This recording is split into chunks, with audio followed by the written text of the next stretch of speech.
ಮತ್ತೆ ವಾಕ್ ಮಾಡ್ತಿದ್ದೆ, ಪ್ರಾಣಾಯಾಮ ಮಾಡ್ತಿದ್ದೆ. ಆದ್ರೆ ಎಲೆಕ್ಷನ್ ಬಂದಾಗ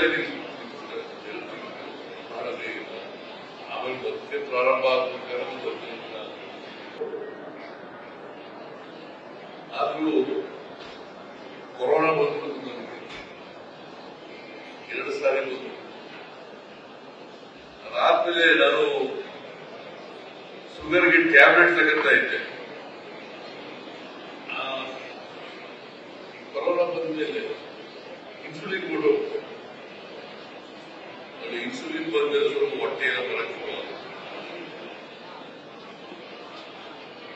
ಅಲ್ಲಿವರೆಗೆ ಅಷ್ಟು ಹೊಟ್ಟೆಯೆಲ್ಲ ಬರಕ್ಕೆ ಮತ್ತೆ ಹೆಂಗೋ ಮೇಂಟೈನ್ ಮಾಡ್ತಾ ಇದ್ದೀನಿ.